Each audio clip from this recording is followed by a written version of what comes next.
যখন আফ্রিকার জমিনে আল্লামা সৈয়দ আহমদ শ্রীপুরি সাহেব হুজুর কেবলা যখন আফ্রিকার জমিনে গেলেন, উনি ওই জায়গার মধ্যে খানকা শরীফ স্থাপন করেছেন এবং মসজিদ মাদ্রাসা করেছেন। এরপর উনি আমাদের পার্শ্ববর্তী মিয়ানমার গেলেন ইসলামের প্রচার করাতে। উনি যখন মিয়ানমারে গেলেন, মিয়ানমার ওখানে মসজিদ মাদ্রাসা খানকা শরীফ করেছে। এরপর বাংলাদেশের আমাদের বিশেষ করে চট্টগ্রামের অনেক বড় বড় ব্যবসায়ী ভাইরা রেঙ্গুম শহর আছে না নাই, বর্মা কথা বলা করে খেয়াল করুন। আর ওয়াজগুলি যাইম ভাই ফজর যায় হুজুর কি আর কিছু নহ বুঝি এটা সিঁড়ি ঘিরলাই অন্তত দুই একখান হতা আমল করি বললাই এনে জেলে হামজ ন। আর যারা বসে ফুট থেকে দুই পাশে আছে না নাই, জিয়ান করে লেখেন না নলেখের, তো আমল লিখিলে ভালো হইব না গুণা লিখিলে ভালো হইব? এতাল্লাহ সুবহানাল্লাহ হইবেন হইতে হইলে এবং জিন হই আমল করিবার চেষ্টা করিবেন, আমিন হন। তখন হুজুর ওই জায়গার মধ্যে একটা মসজিদের মধ্যে খতিব ছিলেন সৈয়দ আহমদ শ্রীপুরি সাহেব হুজুর কেবলা। তো বাংলাদেশের চট্টগ্রামের, আমাদের এই চট্টগ্রাম তো ইসলামের রাজধানী। চট্টগ্রামের প্রথম নাম ছিল ইসলামাবাদ, সুবহানাল্লাহ বলেন। কি বাত? ইসলামাবাদ। কারণ আমরা অনেক ইতিহাসের মধ্যে দেখেছি চারজন সাহাবায়ে কেরাম বন্দরের মাধ্যমে চট্টগ্রামের জমিনে এসে ইসলাম প্রচার করেছেন। এর মধ্যে চীনে গিয়েছেন একজন হযরত সাদ বিন আবু ওয়াক্কাস রাদিয়াল্লাহু তাআলা আনহু, যার মাজার শরীফ চীনের মধ্যে রয়েছে। উনি এই বার্মা থেকে যাওয়ার সময় চট্টগ্রাম বন্দরে নেমেছিলেন। কিছুদিন থাকার পর উনি যখন আবার সফর করলেন চীনের মধ্যে, ওইখানে গিয়ে উনি ইন্তেকাল করেছেন। তো এই চট্টগ্রামের জমিনে সর্বপ্রথম ইসলামের যারা প্রচার করার জন্য এসেছেন চট্টগ্রামের জমিনে এসেছেন, সুবহানাল্লাহ। আল্লাহুম্মা সাল্লি আলা সাইয়্যিদিনা মাওলানা মুহাম্মদ ওয়া আলা আলি সাইয়্যিদিনা মাওলানা মুহাম্মদ। ইয়া ইলাহি হর জগহ তেরি अता का साथ हो, जब पड़े मुश्किल शाहे मुश्किल कुशा का साथ हो। अल्लाहुम्मा सल्ले अला सय्यिदिना मौलाना मुहम्मद व अला आलि सय्यिदिना। চিন্তা করে দেখো মুমিন, রাত্রে গভীর নিশীথে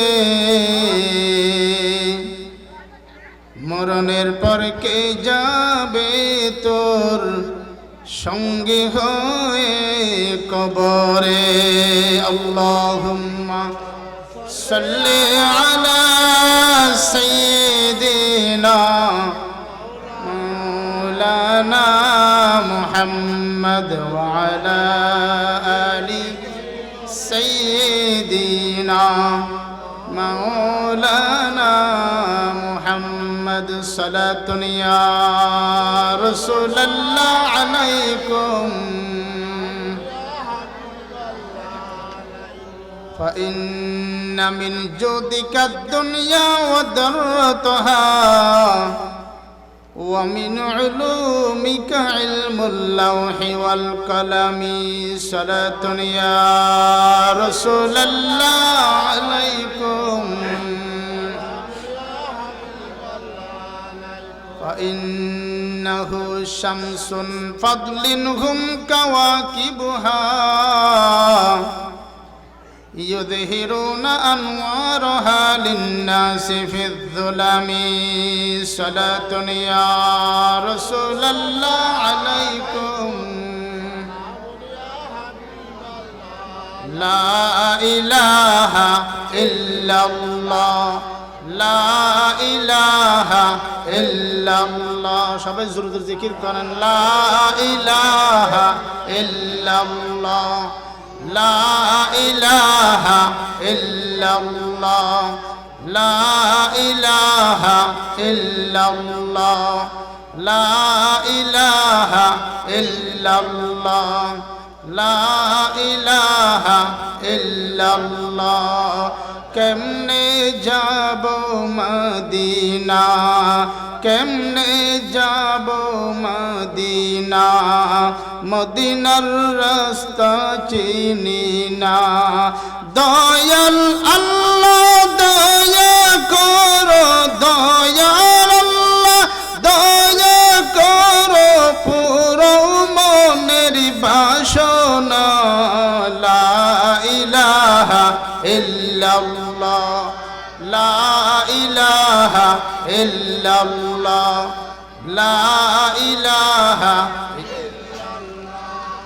লা ইলাহা ইল্লাল্লাহ ইয়া রহমানু ইয়া আল্লাহ ইয়া রহিমু ইয়া আল্লাহ ইয়া করিমু ইয়া আল্লাহ ইয়া সুলতানু ইয়া আল্লাহ লা ইলাহা ইল্লাল্লাহ লা ইলাহা ইল্লাল্লাহ লা ইলাহা ইল্লাল্লাহ ইলাহা ইল্লাল্লাহ মুহাম্মাদুর রাসূলুল্লাহ সাল্লাল্লাহু তাআলা আলাইহি ওয়াসাল্লাম আউযু বিল্লাহি মিনাশ শাইতানির রাজীম বিসমিল্লাহির রহমানির রহিম ইয়া আইয়ুহাল্লাযীনা আমানু أنفسكم وأهليكم نارا وقودها الناس والحجارة عليها ملائكة غلاظ شداد لا يعصون الله ما أمرهم ويفعلون ما يؤمرون صدق الله العظيم وصدق رسوله النبي الحبيب الكريم ونحن على ذلك من الشاهدين والشاكرين والحمد لله رب العالمين مولاي صل وسلم دائما أبدا على حبيبك خير خلق كلهم তুমি মেহেরবান গো নবীজি তুমি মেহেরবান ও গো নবীজি তুমি মেহেরবান তুমি মেহেরবান গো নবীজি তুমি মেহেরবান ও গো নবীজি তুমি মেহেরবান নয়নে একবার দেখিলে জুরাইতাম ফরান ও গো নবীজি তুমি মেহেরবান সবাই একটু নাদ রাসূল পড়েন রাসূল করিম সাল্লাল্লাহু আলাইহি ওয়াসাল্লামের অন্যতম সাহাবী হযরত হাসান বিন সাবিত রাদিয়াল্লাহু তাআলা আনহু ভালো করে একটু লক্ষ্য করেন উনি একজন আমার নবীজির স্পেশাল সাহাবী ছিলেন যিনি মিম্বার শরীফের মধ্যে দাঁড়িয়ে দাঁড়িয়ে দুশমনদের প্রশ্নের উত্তর দিতেন এবং নাদ রাসূল পড়তেন রাসূল করিম সাল্লাল্লাহু আলাইহি ওয়াসাল্লাম হাসান বিন সাবিতের জন্য একটা মিম্বার তৈরি করে দিয়েছিলেন এবং আমার নবী দোয়া করেছিলেন আল্লাহুম্মা আইয়িদহু বিরূহিল কুদুস আল্লাহ জিবরিল আমিন রূহুল কুদুস জিবরিল আমিন দ্বারা আমার এই হাসান বিন সাবিতকে তুমি সাহায্য করো জোরে বলি সুবহানাল্লাহ এই জন্য নাত রাসূল পড়লে ঈমান তাজা হবে কলব তাজা হবে আমলের মধ্যে লিপিবদ্ধ করা হবে সুবহানাল্লাহ বলেন সবাই, তুমি মেহেরবান গো নবীজি, তুমি মেহেরবান, ও গো নবীজি তুমি মেহেরবান। আমরা সবাই পাপী গো নবীজি তুমি দয়াবান, তুমি দয়াবান। তোমার দয়া দিয়ে করব মুদের মুশকিল আসান, ও গো নবীজি তুমি মেহেরবান, তুমি মেহেরবান গো নবীজি তুমি মেহেরবান, ও গো নবীজি তুমি মেহেরবান। আলহামদুলিল্লাহ ওয়া শুকরুলিল্লাহ, আসসালাতু ওয়াসসালামু আলা রাসূলিল্লাহ। গাউসিয়া কমিটি বাংলাদেশ আমিলাইস ৮ নং ওয়ার্ড শাখার উদ্যোগে পবিত্র জশ্নে জুলুস ঈদ মিলাদুন নবী সাল্লাল্লাহু আলাইহি ওয়া আলিহি ওয়া আসহাবিহি ওয়াসাল্লাম মাহফিল এবং ইসলামী মহাসুন্নি সম্মেলনের আজকের এই বিশাল অনুষ্ঠানের সম্মানিত সভাপতি পীরে তরিকত হযরতুল আলহাব জনাব মাওলানা আমিনুল্লাহ নকশবন্দি সাহেব, সাবেক খতিব পশ্চিম ডলকুলহা জাল মসজিদ আমিলাইস সাতকানিয়া চট্টগ্রাম, এবং আজকের মাহফিলের সম্মানিত প্রধান বক্তা বিশিষ্ট আলেমে দ্বীন হযরতুল হাস আল্লামা ইদরিস আনসারী সাহেব মাদ্দাজিল্লুহ, মুহাদ্দিস আহসানুল উলুম গাউসিয়া আলিয়া মাদ্রাসা বাইদিক চট্টগ্রাম। এতক্ষণ পর্যন্ত আপনাদের সম্মুখে কোরআন হাদিসের আলোকে গুরুত্বপূর্ণ তকরির পেশ করেছেন অত্র এলাকার গৌরব সুন্নিয়তের বরিষ্ঠ কণ্ঠস্বর হযরতুল আল্লাম জনাব হযরত মাওলানা আবু বশর হক্কানি সাহেব মাদ্দাজিল্লুহ, এবং আজকের মাহফিলে বিশেষ বক্তা হিসেবে উপস্থিত থাকবেন সুন্নিয়তুল রণবীর, যিনি মাঠে ময়দানে অনেক কাজ করেন, হযরতুল আলহাস জনাব মাওলানা মুহাম্মদ মাসুম নজবী সাহেব মাদ্দাজিল্লুহ, এবং মঞ্চে উপস্থিত আমার থেকে জ্ঞানে গুণে অনেক বড় বিভিন্ন মসজিদ মাদ্রাসার যারা যুগ যুগ ধরে খেদমত করতেছেন সম্মানিত উলামায়ে কেরাম,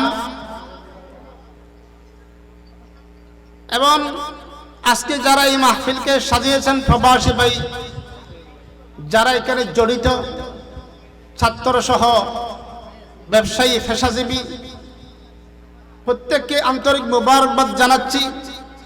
বিশেষ করে সুন্নিয়তের হকটুকু প্রচার করার জন্য আমাদের এই সেনার সৃষ্টি টিভি, তারা যে সুন্নিয়তের এই হক কথাগুলো প্রচার করেন, তাদেরকে ধন্যবাদ জানাচ্ছি।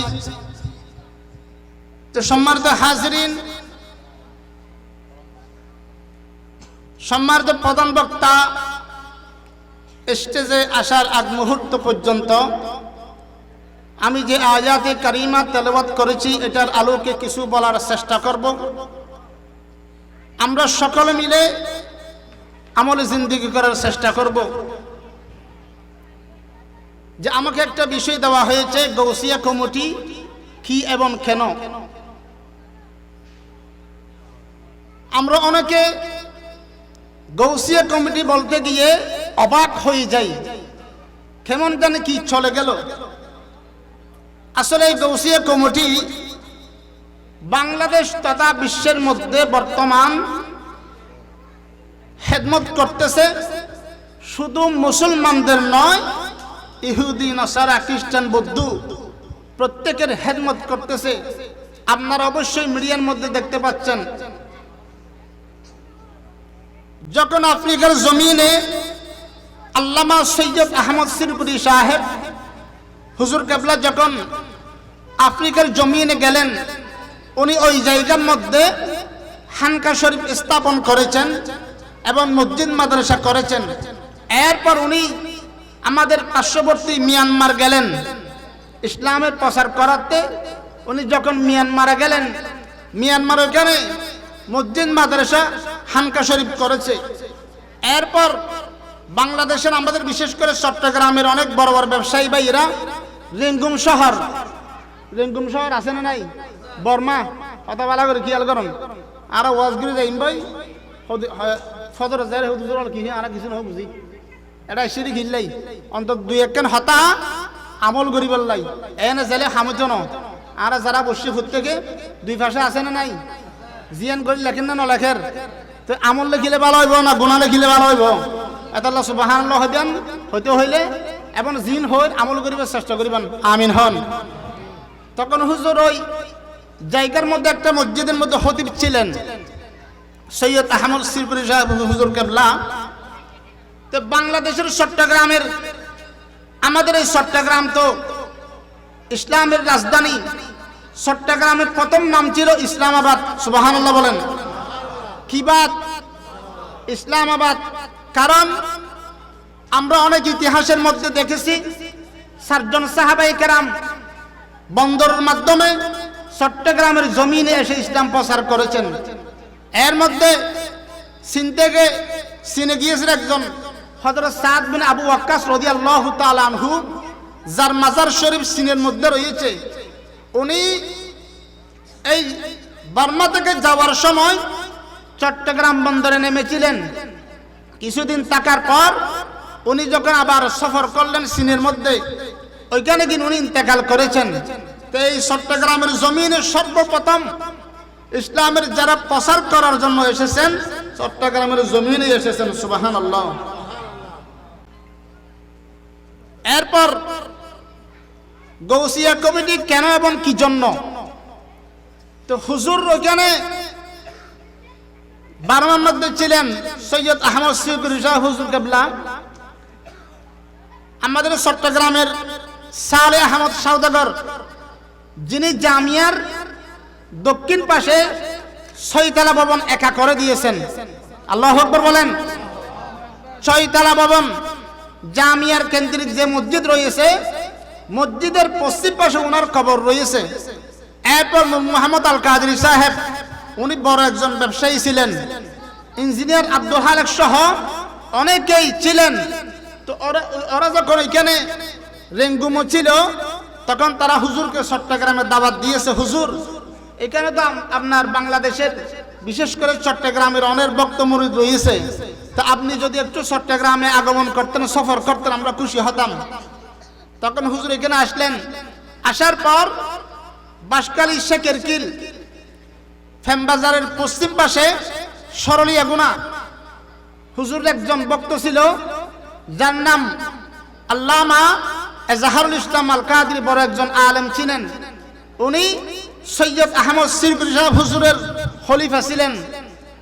তো হুজুরের বাড়িতে যখন বাঁশখালীতে গেলেন, আমরা যে এরকম সবাই বসলাম, বসার পর কিছু পড়ার পর দুরূদ শরীফ পড়ে মিলাদ কিয়াম করি, ঠিক কিনা? তো মিলাদ কিয়াম যখন করতেছে সবাই মিলে, দেখা যাচ্ছে আমাদের বাঁশখালীর 11 নম্বর ইউনিয়নের কিছু মানুষ বসে রইলেন, মিলাদ কিয়াম করতেছে না। আবার আমি এগুলো বানাই বলতেছি না, যে সাজারা শরীফ রয়েছে জামিয়া থেকে লিখিত সাজারা শরীফ দেখতে পাবেন, ওখানে লেখা হয়েছে যে তখন উনি বলতেছে এমন একটা জায়গা দেখো যে এখানে রাসূল করিম সাল্লাল্লাহু আলাইহি ওয়াসাল্লামের মুহাব্বত ভালোবাসা মানুষের অন্তরে থাকবে না, এটা তো হতে পারে না। কারণ রাসূল পাক সাল্লাল্লাহু আলাইহি ওয়াসাল্লামের ভালোবাসা ছাড়া কোন মানুষ কবরে গেলে কবর তাকে গ্রহণ করবে না। আল্লাহু আকবার। কোন মানুষ যদি রাসূল করিম সাল্লাল্লাহু আলাইহি ওয়াসাল্লামের ভালোবাসা নিয়ে কবরে যায়, তার কবর জিয়ারত করার জন্য কোন মানুষ লাগবে না। আমার আল্লাহ কিয়ামতের এক মুহূর্ত পর্যন্ত 70,000 ফেরেশতা নাযিল করেন, জোরে বলে সুবহানাল্লাহ। কার জন্য? যার অন্তরে আল্লাহ এবং রাসূলের ভালোবাসা রয়েছে, সেই ভালোবাসা নিয়ে যে ব্যক্তি ইন্তেকাল করবেন তার কবর জিয়ারত করার জন্য আমার আল্লাহ 70,000 ফেরেশতা নাজিল করবেন। সুবহানাল্লাহ। তাহলে আল্লাহ এবং রসুলের ভালোবাসা দরকার আছে না নাই? আল্লাহ এবং রসুলের ভালোবাসা অন্তরে আছে বিদায় মাহফিলের প্যান্ডেলে বসতে পেরেছেন। সুবহানাল্লাহ। না হলে এখানে মানুষের কোনো অভাব নেই। আমরা যদি পূর্ব পাশে, পশ্চিম পাশে, দক্ষিণ পাশে, উত্তর পাশে যদি আজকে এই সময়ে একটা যদি গান হতো, কি গান আছে না নাই? গান, বলি খেলা, এই ধরনের কিছু একটা হতো, মানুষ পাওয়া যেত, হয়তো এরা আমরা যারা এখানে রয়েছি আমরা হয়তো মসজিদে মাদ্রাসার মধ্যে থাকতাম, বিশেষ করে বেশি মানুষ গানের মধ্যে যেত, বেশিরভাগ মানুষ। তো আল্লাহ আপনাকে আমাকে কবুল করেছেন বিদায় আল্লাহর রসুলের মিলাদুন নবীর সাইমানার নিচে বসার সুযোগ করে দিয়েছেন। জোরে বলি সুবহানাল্লাহ। তখন হুজুর বলতেছে যে আমি একটা মাদ্রাসা করব, এমন একটা জায়গা দেখো, শহর হতে পারবে না, গ্রামও হতে পারবে না, এইরকম একটা জায়গা খুঁজতে খুঁজতে চট্টগ্রাম 16 শহর বহদ্দারহাটের উত্তর পাশে নাজিরপাড়ে একটা জায়গা পাওয়া গিয়েছে। ওই জায়গাটা নূর মোহাম্মদ আল কাদেরের কিছু জায়গা ছিল, আর কিছু জায়গা হুজুর ডাইরেক্ট সৈয়দ আহমদ সিরকুরি শাহ হুজুর নিজের আপন জায়গা পাকিস্তান থেকে বিক্রি করে জামিয়ার জন্য জায়গা কিনে জামিয়া মাদ্রাসা করেছেন। জোরে বলি সুবহানাল্লাহ। এরপর আবার কোরআন শরীফ কয় পারা? কোরআন শরীফ কয় পারা অনেকে জানি না আমরা। এখন যদি বলি ভারতীয় বাংলার নায়ক নায়িকার নাম বলেন, সবাই বলতে পারে।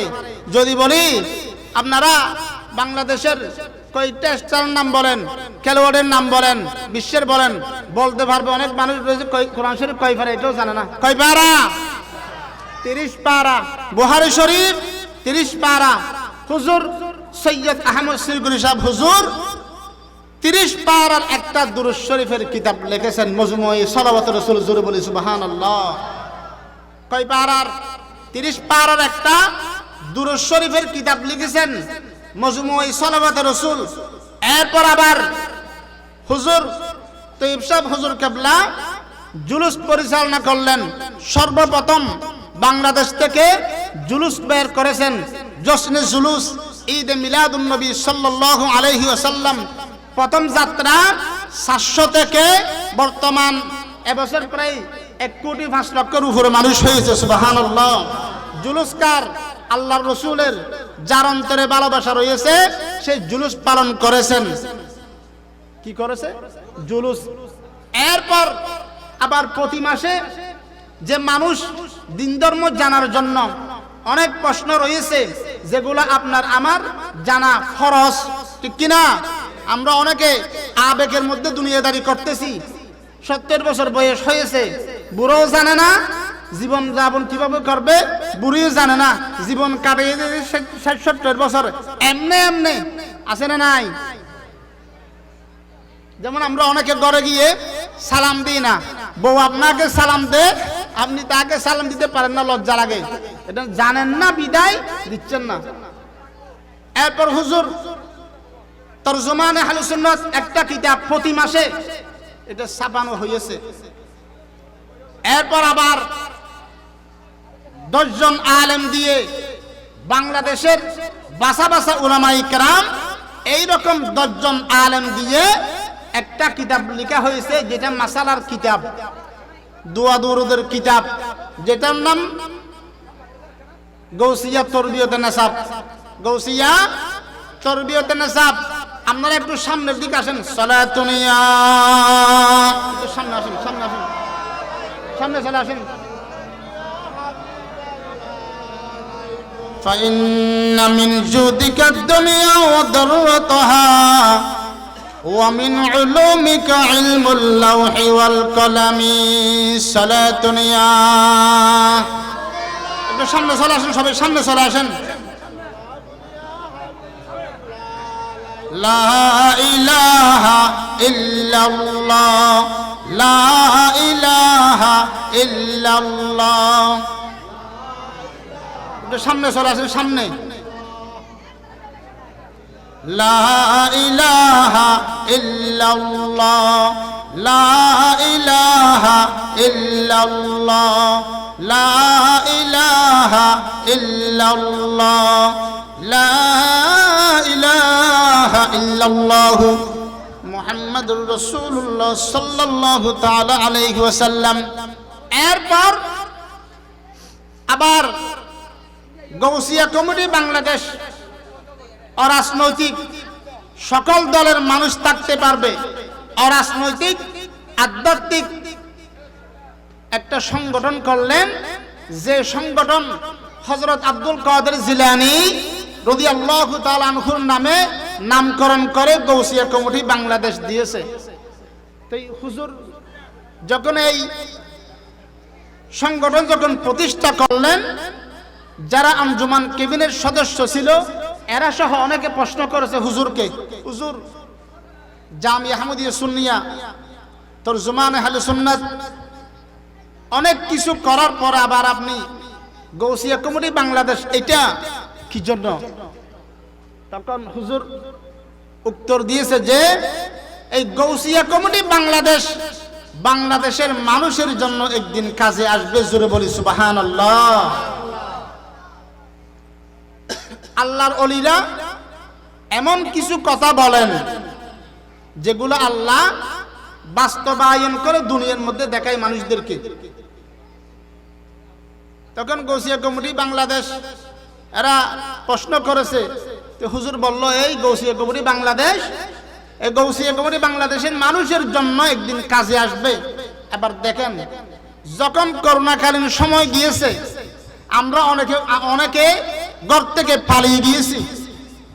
কি কেউ যদি একটু বেশি হাসে আর ভাই বোধ ফেললার আর ভাই হাসে দিদির আছে না নাই, আর ভাই হাসে না আর ভাই মনে হয় দাইরে গিয়ে আর নিজের জন্মদাতা বাবা ছেলেকে ফেলে চলে গেছে, আর নিজের ছেলে মাকে জঙ্গলে ফেলে চলে গিয়েছে। মার কি হয়েছে? করোনা হয়েছে, করোনা ভাইরাস হয়েছে, এই জন্য মাকে ফেলে চলে গিয়েছে। এবং রাস্তাঘাটে মানুষ করোনা হয়ে মারা গিয়েছে, হাসপাতালের মধ্যে মারা গিয়েছে। ডাক্তাররা ফলতির মতো কি একটা পরে ট্রিটমেন্ট দিচ্ছে, চিকিৎসা করতেছে, রোগীগুলার গায়ের মধ্যে হাত দিচ্ছে না, কেন? করোনা হয়ে মারা গিয়েছে। আর ওই যে হুজুর বলেছিল গৌসিয়া কমিটি বাংলাদেশ এই দেশের মানুষের জন্য একদিন কাজে আসবে। এই গৌসিয়া কমিটি বাংলাদেশের মধ্যে ডাক্তার, ইঞ্জিনিয়ার, লয়ার, ওলামায়ে কেরাম, বাংলাদেশের বড় বড় সাংবাদিক সহ এবং ইউনিভার্সিটির অনেক ছাত্র ছাত্রী সহ তারা একটা পোশাক পরে, যাদেরকে মানুষ দাফন করে নাই, কাফন পরে নাই, তাদেরকে গোসল দিয়ে দাফন দিয়ে কাফন দিয়ে আবার দাফন করেছেন। সুবহানাল্লাহ। গৌসিয়া কমিটি বাংলাদেশ।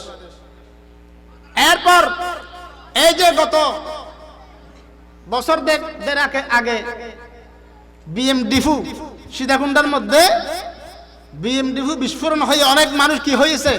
মারা গিয়েছে। কারো পুরা শরীর জ্বলসে গিয়েছে, শরীর পাওয়া যায় না, একটা হাত পাওয়া গিয়েছে। কারো পুরা শরীর সিঁড়ি সিঁড়ি চলে গিয়েছে, একটা পা পাওয়া গিয়েছে। এই গৌসিয়া কমিটি বাংলাদেশ, গৌসিয়া কমিটির বাইরা এই হাতগুলাকে পাগুলাকে গোসল দিয়ে দাফন করেছেন। সুবহানাল্লাহ। শুধু তাই নয়, মানুষ ফুরে গার্মেন্টসের মধ্যে আগুন ধরে, অনেক গার্মেন্টস বাংলাদেশে আগুন ধরে ফুরে পুরা শরীর কাবাবের মতো হয়ে গেছে, কেউ হাত দিচ্ছে না আত্মীয় স্বজন। আর গৌসিয়া কমিটি বাংলাদেশ কি করেছে? তারা গিয়ে গোসল দিয়ে সুন্দর করে সুন্নত মোতাবেক, শরিয়া মোতাবেক তাদেরকে কাফন পরিয়ে দাফন করেছেন জানাজা দিয়ে। সুবহানাল্লাহ। আর গৌসিয়া কমিটি এটা একটা সম্পূর্ণ অরাজনৈতিক আধ্যাত্মিক সংগঠন। এখানে শেষ নয়, আপনারা খোঁজ নিয়ে দেখেন, বিশেষ করে আমাদের চট্টগ্রামের বিভিন্ন জায়গার মধ্যে মানুষদেরকে, যারা গৃহহীন, একটা বিটা নাই, একটা ঘর নাই, এইরকম অনেক মানুষদেরকে গৌসিয়া কমিটি ঘর করে দিয়েছেন। সুবহানাল্লাহ। অনেক জায়গার মধ্যে নলকূপ নেই, একটা টিউবওয়েল নেই, টিউবওয়েল করে দিয়েছে।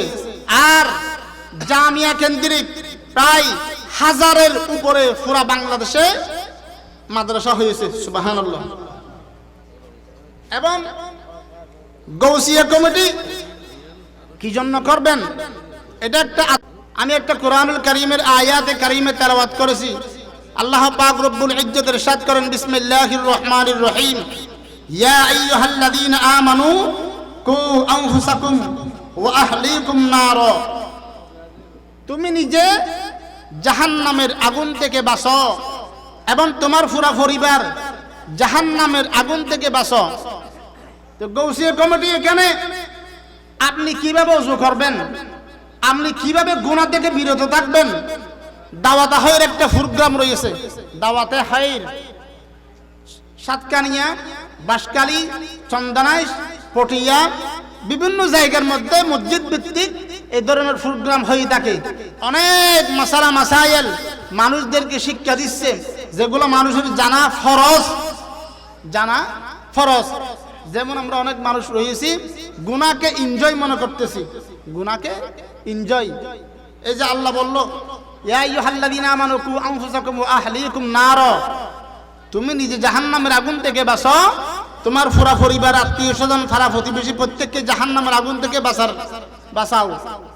আমি নিজে নামাজ পড়ি, কিন্তু আমার ঘরে পরিবার নামাজ পড়ে না, আমি এটার কোনো প্রতিবাদ করলাম না। এই আয়াতের সাথে মিল আছে? কথা নাই।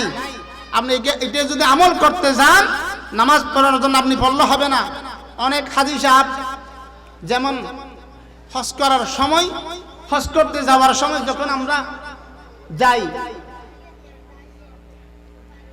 এহরামের কাপড় যখন পরে, তখন মনে মনে এটা কিসের কাপড়?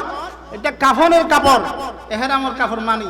এহরামের কাপড় পরার সময় চিন্তা করে, আল্লাহ আমি সব বাদ দিয়ে দিয়েছি দুনিয়াদারি, শুধু তোমার ডাকে ছাড়া দেওয়ার জন্য আমি যাচ্ছি। এবং কাপড় আমি পরে ফেললাম, আল্লাহ শুধু আমার মৃত্যুটা বাকি রয়েছে। এভাবে কাপড় পরে, এহরামের কাপড় পরে মানুষ হজ করতে গিয়ে এসে আবার বাংলাদেশে এসে নাতিনোর নাসার নাউজুবিল্লাহ হন না, হান্নাস সাদে নাতিনোর আছে না নাই? তিন হইলে বোঝেন গুসো দেবি, গুসো দেওয়া হবে না। তোমার গুনার কারণে আল্লাহ রসুল হস্তফার মদিনায়ে মুনাওয়ারার মধ্যে আম নবী কি করার হস্তফার হাঁদের উম্মত আল্লাহ নবী হাতের দিয়ে দোয়ার দে বামলার তো আর হাতাও নিয়ে রে নারাসে কিছু নয় নজর আছে না নাই? হাজী সাহেব বাংলাদেশে আসার পর আবার সেই হাজী কি হয়ে গেছে, গুনার মধ্যে ডুবে গিয়েছে, সে অন্যায়ের প্রতিবাদ করে না। হাজী সাহেব আবার বাংলাদেশে এসে লাখে 6,000 লাখে 6,000 ইবে কি বেগুন হইতে তো লাখে 6,000 লদ্দ হনে ফিরেস কিরণ ভরিব, মেয়ে বিয়ে দিন ভরিব কেন, তারপরে অটোবির ফার্নিচার কিরণ ভরিব, গরমে দিয়ে সামনে ফার্নিচার হইকে মাথা হিলে মেশে আরে ডিজিটাল হইতো না এটা লাই অজগরি আইরে সুথার। কিন্তু গৌসিয়া কমিটি বাংলাদেশ উজুরের সম্পূর্ণ নিষেধ যে আমার একজন মুরিদ দরকার যে আল্লাহ এবং যে আল্লাহকে বই করবে, ওই রকম একজন মুরিদ আমার দরকার, যে মুরিদ আমার কাছে বায়াত গ্রহণ করার পর গুনার পর গুনাহ, সুদের পর সুদ, বেফরদার পর বেফরদা, ওই রকম মুরিদ আমার দরকার নেই। আল্লাহু আকবার। আমরা নিজেকে বড় একটা কিছু মনে করি, আমরা নিজেকে মনে করি আমি বড় একটা কিছু, কিন্তু এই যে আমার আল্লাহ যে বলছেন যে তুমি নিজে বাঁচো, পরিবারকে বাঁচাও, বেপরদা। অনেকে বলে হুজুর ই কিল্লালার 70 বছর ফুরাইলে মরি যাইও, সুন্দর করে এর গরু আনি মেজান দি ফেলিম, কি দি ফেলাই বোধ মেজান দিও বেগে মাফি দেবি, তো তুমি যে মেজান দিতে লাগবো, তো তুমি তো 60 বছর বিড়ি খাইও, তুমি হরে দেব 60 বছর যে গাজা খাইও, 60 বছর বিড়ি খাইও দে, নামাজ বাদ দিয়ে দে, আর আমার বিয়ে দিতে গিয়ে দে, মা বাপের হতানা আমার দে, মুনাফিক কে গিয়ে দে, সুথাই রে ইন হরে দিব ইন জব ফম দিব নামান না ফরে দে ইচ্ছা করি রে ইচ্ছা করি কি না ফরে দে ইচ্ছা করি নামাজ পড়ে নাই সেই ব্যক্তি মারা যাওয়ার পর তার কি অবস্থা হবে কি হবে আপনি আমি যদি হাজারো উলামায়ে কেরামদের ওয়াজ শুনি যদি আমল না করি আপনার আমার জীবন এই নষ্ট জীবন কোনো কাজে যাবে না কোনো কাজে আসবে না বর্তমান মানুষ এখন খ্রিস্টানরা বিভিন্ন জায়গার মধ্যে দাওয়াত দিচ্ছে কথা বলেন ঠিক কিনা খ্রিস্টানরা দাওয়াত দিচ্ছে লা ইলাহা ইল্লাল্লাহ ঈসা রূহুল্লাহ পড়ো কোরআন শরীফের উপর দাঁড়াও 7 লক্ষ টাকা দাও 7 লক্ষ টাকা তুমি নাও টাকা নিয়ে হাজার হাজার মানুষ কাফের হয়ে যাচ্ছে নাউজুবিল্লাহ বলবেন না যে আমরা মিয়ানমারের মানুষের জন্য কান্না করেছি বর্মাইয়া ওখানে ক্যাম্পের মধ্যে অনেক মানুষ খ্রিস্টান হয়ে গেছে এবং রাঙ্গুনিয়া সহ বিভিন্ন জায়গার মধ্যে আমরা পত্রিকার মধ্যে দেখেছি সোশ্যাল মিডিয়ার মধ্যে দেখেছি মানুষ টাকার লোভে খ্রিস্টান হয়ে গেছে আরেকটা মতবাদ কাদিয়ানি মতবাদ কাদিয়ানি মানে আরফেল কোম্পানি প্লাস্টিক কোম্পানি কি কোম্পানি আর তো বেশি কমলাই কাদিয়ানি মানে গোলাম আহমদ কাদিয়ানি সে আল্লাহ বললেন যে নবীর পর আর কোন নবী আনা খাতামুন নবিয়িনা লা নবিয়্যা বাদি নবীর পর আর কোন নবী নাই এরা বলছে গোলাম আহমদ কাদিয়ানি বলছে যে আমি নবী জোরে বলেন নাউজুবিল্লাহ আমরা অনেক মানুষ এই সমস্ত দালালদের পিছনে ঘুরে নিজের ঈমান আমল নষ্ট করতেছি মুসলমানদের কাছে সবচেয়ে দামি দুটো জিনিস এই দুই জিনিস কেড়ে নেওয়ার জন্য সেই থেকে আজ নয় 1400 বছর আগ থেকে তারা ষড়যন্ত্র করেছে এখনো করতেছে সরাসরি কাফের গোপন মুনাফিকরা এই দুই জিনিসের নাম হচ্ছে একটা হচ্ছে ঈমান আর একটা হচ্ছে আমল আপনার ঈমান আমল নাই আপনার কোনো দাম নেই 10টা বড়ি খবর গলা দিয়ে হওয়ার দরকার নাই তোমার তো ঈমানও নাই আমলও নাই তুই আর হাসে বেসা গিয়ে সোমবার মঙ্গলবার যখন আইয়ে ওই কিস্তর সাফুন আইয়ে কেন মেইফল আইয়ে রে যারা তুন লয় মেইফ সারা ঠিয়ানোদের আসুক যে হারবার এত তো আর দেখি রে উড়ানোর মধ্যে মোর থুয়াইলে দৌড়িয়ে মেইফল উড়ানোর তো হাড়ো দিত গড় ভিতর ইয়া যখন ফিরে আলাই উড়ানোর মধ্যে দৌড়িয়ে মেইফল আইয়ের মানে ফিরে আলাই তার হাইবেল যাই ফিরে আলো চিনি আরা চিনি নে খারাপ লার ফাল্লার সালাতুনিয়া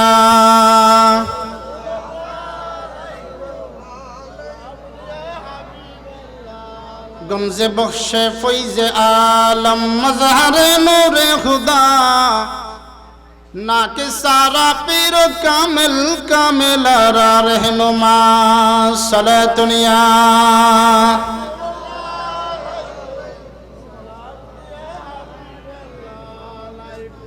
সেই সময়ে একটা পুরুষ যদি মানুষ ঘরের উঠানের মধ্যে আসতো মেয়েরা দূর মরে ঘরের মধ্যে ঢুকে যেত আর ইয়া ফিরে আলাই দৌড়িয়ে ফিরে আলাই ভেবে দেশার মেইফল আর হনদিকে ডাক দিয়ে না হনদিন নদীর তো গুনারে এনজয় মনে করি এরপর আবার রাস্তা তো গেছে আইরে হয়তো লোহা ভাঙ্গা জুতা ফেলা দিলে কি খাওয়া যায় সানাবোট খাওয়া যায় আবার দূর দিয়ে রাস্তা তো হড়ে উড়ানো তো হড়ে রাস্তা এখন এসে রে এসকারা বিয়ারি কে এসে রে এসকারা বিয়ারি পর্যন্ত চাই ফেরত মুসলমান এই ফলে কে লোহা ভাঙ্গা জুতা ফেলে থু দিয়ে নেয়ার হনে মেয়ে ভাগিলে ফাটাও দেয় রুড়ে দৌড়ে মেয়ে ফল মা বাপে মানা না করে 14, 15, 16, 17 বছর মেয়ে স্কুলে পড়ে কলেজে পড়ে 1 ঘন্টা পর্যন্ত উনি সাজগুজ করে এই বাবা এই ভাই কোনোদিন জিজ্ঞেস করলো না এই তুই কার জন্য সাজগুজ করিস জিজ্ঞেস করেছেন কিয়ামতের ময়দানে আপনাকে তার এই গুনার বোঝা বহন করতে হবে। জোরে বলেন নাউজুবিল্লাহ। যেখানে যে কিয়ামতের ময়দানে কেউ কারো হবে না, ইয়াউমা ইয়াফিজুল মারউ মিন আখিহি ওয়া উম্মিহি ওয়া আবিহি ওয়া সাহিবাতিহি ওয়া বানিহি। মানুষ জাহান্নামের ভয়ে কলিজা পর্যন্ত ছিঁড়ে যাবে। জাহান্নাম বারবার মানুষের দিকে চলে আসবে। 70,000 ফেরেশতা দিয়ে জাহান্নামকে দমিয়ে রাখতে পারবে না। সেই সময় মানুষ ইয়া নফসি করবে। তখন আপনি কি জবাব দিবেন আল্লাহকে? যে আপনি নামাজ পড়েন না, বেপরদা সংসার চালান, যে আপনি সুদ খান, ঘুষ খান। আল্লাহকে কি জবাব দেবেন? রাসূল করিম সাল্লাল্লাহু আলাইহি ওয়াসাল্লাম সারাটি জিন্দেগি শেষ করে দিয়েছে উম্মতের জন্য। সাহাবায়ে কেরাম শহীদ হয়েছে। শুধু তাই নয়, এই ইসলাম প্রচার করার জন্য অনেক আল্লাহর আউলিয়ায়ে কেরাম শহীদ হয়েছে। এক জায়গার মধ্যে মাথা, আর এক জায়গার মধ্যে দর, এইভাবে শহীদ হয়েছে একমাত্র ইসলামের এই বাগান সাজানোর জন্য। আর আপনি মুসলমান হয়ে, নামদারি মুসলমান হয়ে সেই ইসলামের বাগানকে নষ্ট করতেছেন। কাল কিয়ামতের ময়দানে আপনার জন্য রাসূল সুপারিশ করবে, দূরের কথা আপনার জন্য জাহান্নাম ছাড়া কিছু হবে না। জোরে বলুন নাউজুবিল্লাহ। আপনি কি মনে করেন আল্লাহ চার্জ দিয়েছে আপনাকে আমাকে ছেড়ে দেয় নাই? প্রত্যেকটা কিছুর হিসাব আপনাকে আমাকে দিতে হবে। আপনি ডাক্তার হন, ইঞ্জিনিয়ার হন, লয়ার হন, উলামায়ে কেরাম হন, মুফতি, মুহাদ্দিস, যেই হোক না কেন, আমাদের প্রত্যেককে অবশ্যই জবাবদিহিতা করতে হবে। আমাদের প্রত্যেককে জবাবদিহিতা করতে হবে। জান্নাতের আশা করলে হবে না। জান্নাত পাওয়ার জন্য ঈমানকে ঠিক রাখতে হবে, আমলকে আঁকড়ে ধরতে হবে। এবং যখন আজান হবে, আপনি তো ঘুমান যে আজান কি জন্য দিচ্ছে। আল্লাহ যখন মুয়াজ্জিন যখন আজান দিচ্ছে ফজরের, আপনি জান নাই। ফেরেশতারা বলে আল্লাহ আপনার বান্দা আসে নাই। তখন আল্লাহ বলে একটু ধৈর্য ধর, দুপুরে আসবে। কখন আসবে? দুপুরে। আপনি দুপুরে আসেন নাই, আজান শুনে ঘরে বসে রইলেন, নামাজ পড়তে যান নাই, মসজিদে যান নাই। এরপর ফেরেশতারা আবার অভিযোগ করে। এরপর আবার আল্লাহ বলে আমার বান্দা আসরে আসবে। এরপর আবার আপনি আসরে যান নাই। এরপর আল্লাহ বলে আমার বান্দা মাগরিবে আসবে, যান নাই। এরপর আল্লাহ বলে আমার বান্দা ইশারের সময় আসবে, যান নাই। অথচ যে ব্যক্তি ইচ্ছা করে 5 ওয়াক্ত নামাজ বাদ দিয়েছে, পড়ে নাই, সে কি একদিনের জন্য, এক ওয়াক্তের জন্য খাবার বাদ দিয়েছে? বন্ধ হয়েছে তার খাবার, বন্ধ করে দিয়েছে আল্লাহ, নিঃশ্বাস বন্ধ করে দিয়েছে, হাত বাঁকা করে দিয়েছে, পা অবশ করে দিয়েছে? দেয় নাই, সময় দিয়েছে আল্লাহ। আপনার আমার চেয়ে অনেক দামি মানুষ ছিল করোনাকালীন সময়ে। সামান্য যে ব্যক্তি হাজার হাজার কোটি টাকার মালিক ছিল, আমার চট্টগ্রামের কবর, হাজার হাজার কোটি টাকার মালিক হওয়া সত্ত্বেও সামান্য অক্সিজেন না পাওয়ার কারণে মারা গিয়েছে। আর আপনাকে আমাকে আল্লাহ রেখেছেন এইসব নামাজ বাদ দেওয়ার জন্য নয়, গুনাহ করার জন্য নয়। আল্লাহ আপনাকে আমাকে সময় দিয়েছে একমাত্র আল্লাহর গোলামি করার জন্য। জোরে বলি সুবহানাল্লাহ। যেখানে আল্লাহ, যেমন এই যে বললাম যারা নবী দাবি করতেছে, আর কতগুলা বের হয়েছে মহিলা, হিজবুত তাওহীদ কি নাম দিয়ে, উলঙ্গপনা। মানুষ টাকার জন্য এইরকম হয়ে যায়। আপনার তকদিরে যদি কোটি টাকা লেখা থাকে, আপনি এটা বুক করতে পারবেন। আর আল্লাহ যদি আপনাকে কোটি টাকা তকদিরের মধ্যে লিখে না দেয়, আপনার তকদির যদি না থাকে, আপনি যদি যেটা ইচ্ছে সেটা করেন, হবে না। ধন দৌলত এটা আল্লাহ আপনাকে দান করবেন হালাল ভাবে। যে সম্পদ কোনোদিন কি হবে না, নষ্ট হবে না। এখন তো আমরা আবেগ, সব জায়গার মধ্যে আমরা একটু সুবিধা খুঁজি। যেমন বর্তমান মানুষ ইমান আমল নষ্ট হচ্ছে কিছু কারণে, যেমন সুদ, ঘুষ, যৌতুক আছে না নাই? যৌতুক আর ফুয়া ডিগ্রি পাস, আর ফুয়া মাস্টার পাস, আর ফুয়ার অটোবির ফার্নিচার দন করিব, কাঠ দন করিব, আর ফুয়ারে ফ্রিজ দন করিব। এনখান লাসারা এক জায়গার মধ্যে আমার না যদি বিয়ে বাঁ দিয়ে কি বাঁ দিয়ে দেয়, টেবিল উল্টা দিয়ে দেয়, দুলাই কি যে দেয়, টেবিল উল্টা দেয়, আর সিটাগত হইতে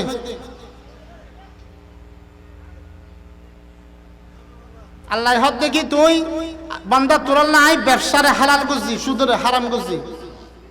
ওয়া হাল্লাল্লাহুল বাই'a ওয়া হাররামার রিবা। আর আমরা যেটার মধ্যে লাভ রয়েছে, যেটার মধ্যে সুদের দিকে আমাদের কল্যাণ রয়েছে, এটা বাদ দিয়ে আমরা সুদের ব্যবসা করতেছি। আর বিবাহ আপনি তার থেকে সব কিছু নিলেন, বৈরাত থেকে শুরু করে সব কিছু নেওয়ার পর আবার আপনি আইটেম ধরে দিচ্ছেন।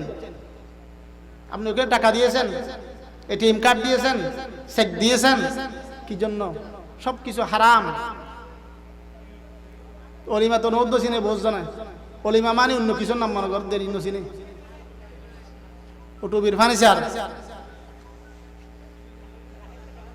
আমরা মুসলমান নামের মধ্যে রয়েছি, কিন্তু ইমান আমল কিভাবে নষ্ট হচ্ছে আমাদের কোনো খবর নেই। সম্মানিত হাজির উপস্থিতি, নিজের এই জীবনকে মূল্যায়ন করুন।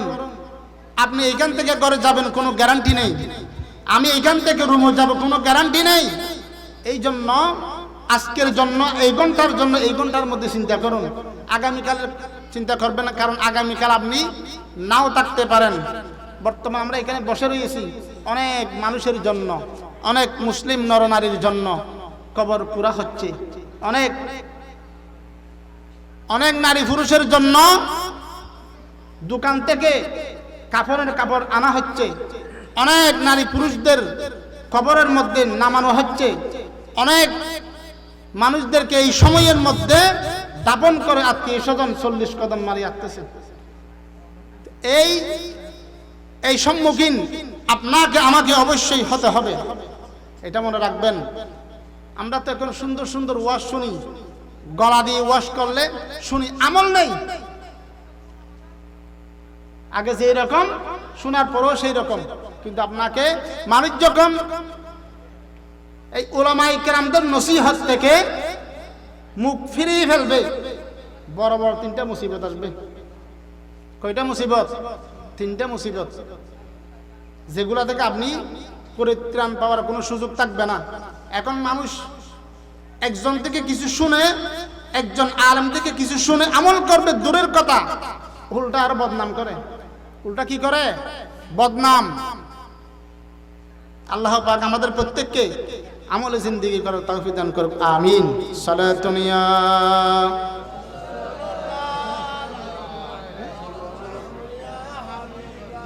হাসবি রব্বি জাল্লাল্লাহ মা ফি কলবিহি গায়রুল্লাহ নূর মুহাম্মদ সাল্লাল্লাহু লা ইলাহা ইল্লাল্লাহ হাসবি রব্বি জাল্লাল্লাহ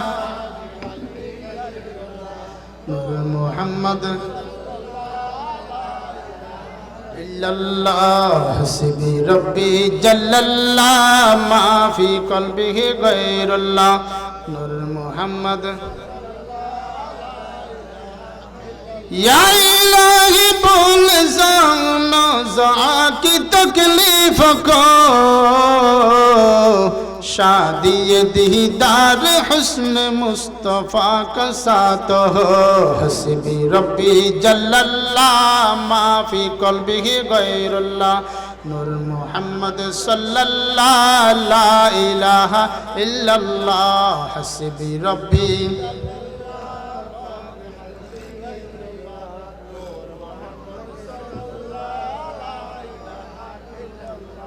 আমরা যে যে অবস্থার মধ্যে থাকি, আপনার 70 বছর বয়স, 50 বছর বয়স, 10 বছর বয়স, কার কোন সময়ের মধ্যে আজরাইল আসবে আমার মালিক ছাড়া কেউ জানে না। আপনার ঘরটা দখল করা হয়েছে, আপনার ঘর ইহুদি নাসারা দখল করে ফেলেছে। আপনার ঘরের মধ্যে টিভি চলে, আপনার ঘরের মধ্যে কোরআনুল কারীমের তেলাওয়াত চলে না, আপনার আলেম ওলামা ভালো লাগে না, দিন ধর্ম ভালো লাগে না, আপনি যে অবস্থার মধ্যে থাকেন না কেন, কিন্তু আজরাইল আপনার যখন হায়াত শেষ হবে, আপনার হায়াত শেষ হওয়ার সাথে সাথে আজরাইল আপনার ঘরের সামনের মধ্যে আসবে। আল্লাহু আকবার। কিন্তু আপনি আমি এখনো ঘুমের মধ্যে রয়েছি, আপনি আমি এখনো পর্যন্ত আমলের দিকে আমরা যাচ্ছি না। জাহান্নাম এমন ভয়ানক, জাহান্নামের মধ্যে মানুষকে যদি দেওয়া দূরের কথা, মানুষকে দেবে দূরের কথা, 70,000 মাইল দূরে যদি একটা মানুষ থাকে, জাহান্নামের ওই তাপের মধ্যে মানুষের সারা শরীর সিদ্ধ হয়ে যাবে। আমার আল্লাহ বলেন, ইয়া আইয়ুহাল্লাযীনা আমানু কু আনফুসাকুম ওয়া আহলিকুম নারা ওয়াকুদুহান নাসু ওয়াল হিজারাতু আলাইহা মালাইকাতুন গিলাদুন শিদাদুন লা ইয়াসুনাল্লাহা মা আমারাহুম ওয়া ইয়াফআলুনা মা ইউমারুন। জাহান্নামকে আমি আল্লাহ জ্বালাইতে জ্বালাইতে লাল করেছি, জাহান্নামকে আমি আল্লাহ 1000 বছর জ্বালাইতে জ্বালাইতে লাল করেছি, আবার 1000 বছর জ্বালাইতে জ্বালাইতে আমি আল্লাহ সাদা করেছি, আবার 1000 বছর জ্বালাইতে জ্বালাইতে জাহান্নামকে আমি আল্লাহ কালো করেছি। এখন জাহান্নাম কালো 3000 বছর জ্বালাইছে, জাহান্নামের এমন অবস্থা, জাহান্নামের মধ্যে থাকবে মানুষ এবং পাথর, যে পাথরগুলোকে আমার আল্লাহ জ্বালাইতে জ্বালাইতে কইরা করেছেন। কোন মানুষ যদি একবার ওই জাহান্নামের মধ্যে পড়ে, সেই ব্যক্তি আর উঠে আসবে না, বারবার বলতে থাকবে, ও মালিক দরগা, আপনাকে আমার আল্লাহ দায়িত্ব দিয়েছে, আমার মালিককে একটু বলুন, আমার মালিক যদি আমাকে একটু পরিত্রাণ দান করেন। তখন 1000 বছর পর মালিক বলবে, ও গুনাহগার, দুনিয়ার মধ্যে থাকতে আমার আল্লাহর কথা মানো নাই, রাসূলের আদর্শ মানো নাই, রাসূলের আদর্শের উপর চিরানা নাফরমানি করেছো, আমার নবীর শানে বিয়াদবি করেছো, আল্লাহর শানে বিয়াদবি করেছো, ইসলাম নিয়ে ঠাট্টা করেছো, কোরআন নিয়ে বিদ্রোহ করেছো, উলামায়ে কিরাম নিয়ে ঠাট্টা করেছো, তোমার কোনো কিছুকে তুমি দাম দাও নাই, আজকে তুমি জাহান্নামের মধ্যে চিরকাল থাকবে, তোমাকে বাঁচানোর জন্য কেউ থাকবে না। জোরে বলি নাউযুবিল্লাহ। সেই দিন বুঝবেন, সেই দিন আর বুঝলে কাজ হবে না। খবর যখন রাখা হবে আর সময় পাবেন না। বর্তমান যারা এখন খবরে রয়েছে তারা আফসোস করতেছে, ফেরেশতাদেরকে বলছে যে আমাদেরকে যদি আর একটু সময় দিত, আমরা ওই মাহফিলের মধ্যে গিয়ে দুরূদ শরীফ পড়তাম, ওই যে মসজিদের মধ্যে যারা নামাজ পড়ে, আমরা যদি আরেকবার সুযোগ পেতাম আমরা নামাজ আদায় করতাম। আফসোস করার আগে নিজের আমলকে শক্ত করে ধরেন, ঈমানকে মজবুত রাখেন, কারণ ঈমান ছাড়া আপনি আমল করলে হবে না। এখন আমরা অনেক মানুষ রয়েছি, যেমন আজকে এক জায়গার মধ্যে যাওয়ার সময় সেই ব্যক্তি ফোনে বলছে, হয়তো ফোনের মধ্যে বলতেছে যে একজন আলেমের সাথে কথা বলছে, উনি গালাগালি করতেছে। গালাগালি করা মানে আপনার উপর, আপনার মুখ দিয়ে গালি আসা মানে আল্লাহ আপনার উপর নারাজ হয়েছে। জোরে বলে নাউযুবিল্লাহ। আমরা তো কথায় কথায় বাইয়ে বাইয়ে গালাগালি, বাইয়ে বাইয়ে মামলা মুকদ্দমা, বাইয়ে বাইয়ে মামলা মুকদ্দমা। অনেক মানুষ 50 বছর অতিক্রম করেছে মামলা, এখনো পর্যন্ত মামলা নামাই নাই। ছোট ভাই প্রতি মাসে মামলায় হাজিরা দেওয়ার জন্য চট্টগ্রাম কোর্টে যায়, বড় ভাই যায়, বোনের বিরুদ্ধে মামলা দিয়েছে। কেন? ওই যে বোনে মা বাবার সম্পত্তি আপনি যে রকম পান উনিও পায়, কি পায়? সম্পত্তি পায়। আপনি না দিয়ে খোঁজার কারণে ওনার বিরুদ্ধে মামলা দিয়ে উনি মামলার মধ্যে প্রতি মাসে হাজিরা দিতে হচ্ছে। উনি গরিব মানুষ, হাজার হাজার টাকা খরচ করে উনাকে মামলার মধ্যে কোর্টের মধ্যে গিয়ে হাজিরা দিতে হচ্ছে। আমরা কি নিকৃষ্ট হয়ে গেছি! আমরা নামে শ্রেষ্ঠ জাতি, আশরাফুল মাখলুকাত, কিন্তু আমরা এমন এমন কাজ করতেছি যেগুলা অন্য অন্য ধর্মের মানুষরা করতে ভয় পায়, আর আমরা অবাধ ইসটা করছি। গুনার কারণে মানুষ গুনাহ করতে করতে এমন পর্যায়ে গিয়েছে, 70-80 বছর বয়স হয়েছে, একবারও নামাজ পড়ে নাই, একদিনও জুমার মধ্যে যায় নাই, ঈদের জামাত আদায় করে নাই, কিন্তু তার জন্য আজরাইল বসে থাকে নাই, আল্লাহর হুকুম হয়েছে সাথে সাথে নিয়ে গেছে। কারো জন্য সময় আল ওয়াক্তু লা ইয়ানতাযিরু লি আহাদিন, সময় অপেক্ষা করবে না। আপনি যেই রকম থাকেন, যেভাবে থাকেন, চলে যাবে সময়।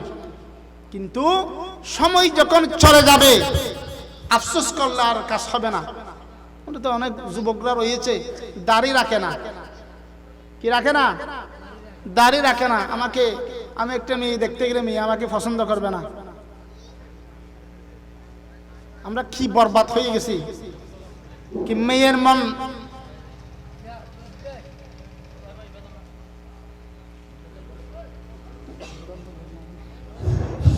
नारे तकबीर, नारे रिसालत, नारे गौसिया, अहले सुन्नत वल जमा, गौसिया कमिटी बांग्लादेश। मरहबा मरहबा। আমাদের মধ্যে উপস্থিত হয়েছেন আজকের এই নুরানি ইমানি জলসার প্রধান আকর্ষণ, প্রধান বক্তা,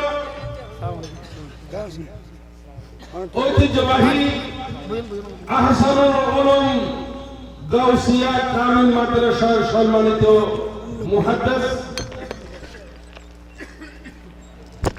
ওয়া বশীর বয়ান সুলতানুল ওয়াইজিন হযরতুল আল্লামা अलहास जनाब मौलाना इदरीस अल कादरी मद्दिल्लाहुल आली মাহফিল পরিচালনা কমিটির পক্ষ থেকে আমি ওনাকে আন্তরিক মোবারকবাদ জানাচ্ছি।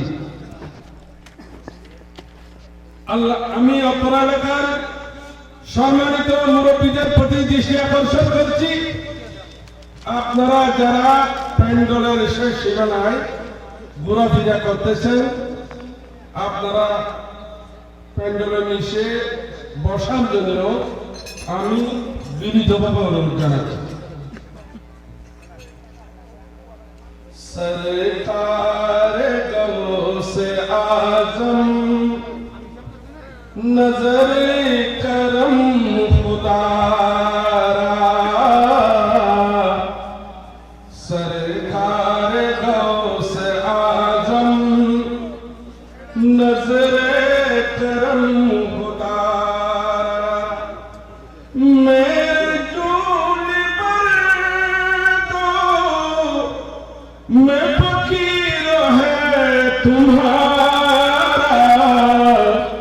सरकार गौसे आजम नजरे करम মরহাবা মরহাবা। এতক্ষণ পর্যন্ত আপনাদের সম্মুখে নুরানি ইমানি তাকরীর পেশ করলেন গাউসিয়া কমিটি, উপর অত্যন্ত গুরুত্বপূর্ণ তাকরীর পেশ করলেন উত্তর হিন্দি গাউসিয়া জামে মসজিদের সম্মানিত খতিব মুকররম হযরতুল আল্লামা अलहास हजरतुल अल्लामा जनाब हाफिज जैनुल आबिदीन अल कादरी मद्दिल्लाहुल आली। এখন আপনাদের সম্মুখে পবিত্র কালামুল্লাহ শরীফ থেকে তেলাওয়াত করে শোনাবেন হাফেজ মোহাম্মদ আকিব।